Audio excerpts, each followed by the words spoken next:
சற்று முன் கிடைக்கப்பெற்ற மிக மிக முக்கியமான செய்தி ஒன்று வெளியாகியிருக்கு. திமுக ஆட்சியை கலைக்க ஜனாதிபதி முடிவு எடுத்ததாக தற்போது தகவல்கள் வெளியாகியுள்ளது. அதாவது இந்த 2026 சட்டமன்ற தேர்தலில் எப்படியாவது திமுக வென்றுவிட வேண்டும் என தற்போது கூட்டணியை வலுவாக்கி கொண்டு உள்ளது.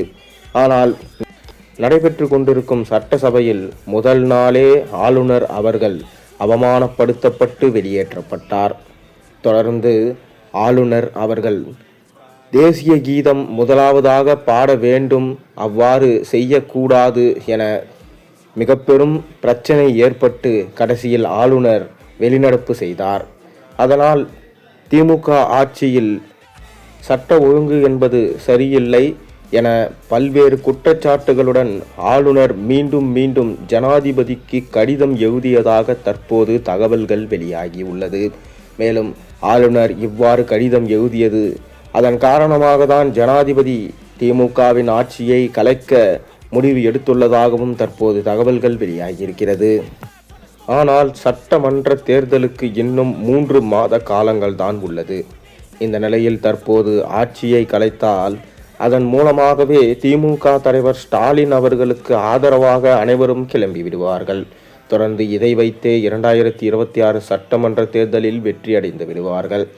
அதனால் இது நல்லதாக இருக்காது. திமுக தலைவர் ஸ்டாலின் அவர்களை விட்டு விடுவோம், தொடர்ந்து 3 மாதங்கள் கழித்து நாம் பார்த்துக்கொள்வோம், கண்டிப்பாக திமுக வெற்றி அடையாது என்கின்ற முடிவிற்கு வந்ததாகவும் தற்போது தகவல்கள் வெளியாகியிருக்கிறது.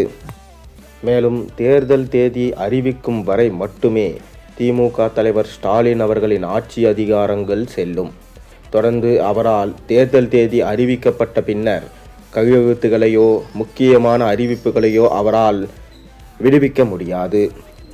அதுவரை திமுக தலைவர் ஸ்டாலின் அவர்கள் பொம்மை ஆட்சியாகவும் தான் ஆள முடியும். தொடர்ந்து தேர்தல் முடிந்த பிறகுதான் திமுக வெற்றி அடைந்தால் அவர்களுக்கு மீண்டும் அந்த பதவி என்பது, அந்த அதிகாரம் என்பது கிடைக்கும். அதனால் இம்முறை கலைப்பது என்பது தேவையில்லை. திமுக தலைவர் ஸ்டாலின் அவர்கள் கண்டிப்பாக இம்முறை தோற்று விடுவார் எனவும், மேலும் திமுக வேண்டாம் என்கின்ற மனநிலைக்கு தற்போது தமிழகம் வந்துவிட்டதாகவும், அதனால் விட்டுவிடுவோம் என முடிவு செய்திருக்கிறார்களாம்.